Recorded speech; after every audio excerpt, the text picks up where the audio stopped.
OPEC Plus just rushed oil output. Here's how it hits your wallet.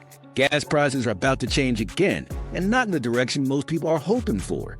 OPEC Plus, the powerful alliance of oil-producing nations led by Saudi Arabia and Russia, just made a sudden move that could shake the global economy. Over the weekend, the group confirmed that its voluntary production cuts, originally set to expire this year, will now be extended well into 2025.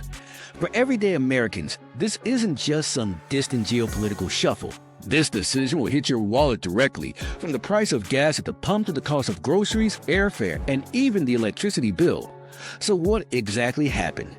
Key turning point came during the latest OPEC Plus meeting in Riyadh, where member nations agreed to accelerate the timeline for reducing output. In total, over 2.2 million barrels per day will remain offline through at least Q1 of 2025, with potential for further extensions. This move stunned many analysts. After months of relatively stable oil prices, it appeared that global supply and demand were finding balance again. But this new decision throws a wrench into those projections. Brent crude, the global oil benchmark, surged near $77 to $78 per barrel after the announcement, with traders now pricing in the potential for a spike to $100 or more if global demand rebounds in the second half of the year. The United States, despite being one of the top oil producers in the world, is not immune. The American economy still imports millions of barrels per month, and U.S. refineries are deeply tied to global markets. So when OPEC Plus cuts supply, it forces American buyers to pay higher prices on the world stage, even if domestic production stays flat. That's the first way this hits your wallet, at the gas pump. National gas prices, according to AAA, already creeping back toward $3.22 per gallon on average. In California, average prices are around $4.66 per gallon, and this new OPEC Plus decision virtually guarantees those prices will rise in the coming weeks. Gas is just the beginning. Oil powers the transportation network that moves everything you consume. From trucks hauling produce to ships carrying electronics, higher oil prices translate into higher shipping costs. And when those logistics costs rise, companies don't eat the loss. They pass it forward with brutal efficiency. They pass it directly to consumers, meaning you'll pay more for groceries, clothes, furniture, and anything that isn't made locally. This is also a direct hit to inflation. The Federal Reserve has been fighting inflation with high interest rates for nearly 2 years. And while progress has been made, energy prices remain a wild card. If oil spikes, it can reignite price pressures across the board and force the Fed to delay any rate cuts. That's a second way this affects your life. Higher oil prices could keep mortgage rates elevated, delay relief on credit card interest, and make auto loans more expensive, all because energy is baked into the cost structure of the economy. Now here's where things get more complicated. OPEC Plus says these cuts are necessary to protect prices from volatility and ensure long-term market stability. But critics argue it's a strategic power move, a way to squeeze more revenue out of tight supply at a time when Western nations are struggling to curb inflation. Saudi Arabia, in particular, has massive spending plans for its Vision 2030 transformation program. It needs oil prices above $80 per barrel to fund its ambitions. Russia, meanwhile, remains under heavy sanctions and is desperate for stable energy revenues to fund its war in Ukraine. So this isn't just about supply and demand. It's about leverage, and right now, OPEC Plus is using it. For consumers, this creates a difficult bind. There's no quick way to insulate yourself from rising oil prices unless you're completely off-grid.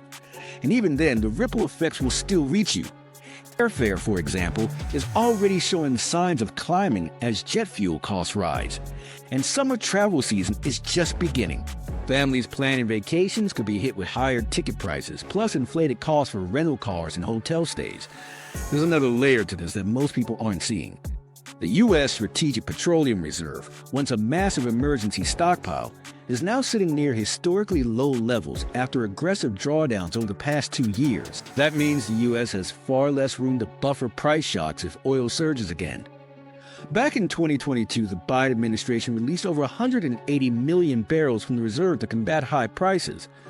But restocking has been slow, and current levels remain below historical peaks, but around 8.6% higher than last year. If a new oil shock hits, whether from geopolitical conflict, OPEC defiance, or an unexpected supply failure, the U.S. could be left scrambling without a cushion. Now let's talk about the long term. This OPEC plus decision reinforces a harsh reality. The energy transition is moving slowly. While renewable energy and electric vehicles are growing, the global economy still runs on oil, gas, and coal. In fact, oil demand is projected to increase in 2025, not decrease, according to the International Energy Agency. Emerging markets are driving new consumption, and clean alternatives aren't scaling fast enough to fill the gap. So every time OPEC Plus cuts production, the ripple is felt worldwide, and your wallet is on the front line. The U.S. government has limited tools to respond. Releasing more reserves risks weakening energy security. Subsidizing consumers fuels inflation, and cracking down on OPEC Plus diplomatically rarely leads to results. That means the average person is stuck absorbing the cost. Higher energy prices mean smaller paychecks in real terms. They erode savings, shrink your real income, reduce purchasing power, and create lasting uncertainty for both businesses and households. It also creates deeper political tension that feeds into growing distrust, voter rage, and economic anxiety heading into the next election cycle. Inflation fatigue is real, and energy prices are a powerful emotional trigger for voters. Rising gas prices often translate into falling approval ratings, and that dynamic will absolutely influence the upcoming election. Meanwhile, the world is getting more unpredictable. Geopolitical instability in the Middle East, tensions in the South China Sea, and disruptions in global shipping lanes all add to the risk of future oil shocks. And as OPEC Plus flexes its influence, America finds itself with fewer levers to pull. Here's the part no one wants to talk about. That would force the Fed to hold rates higher for longer and potentially trigger a broader economic slowdown. The result?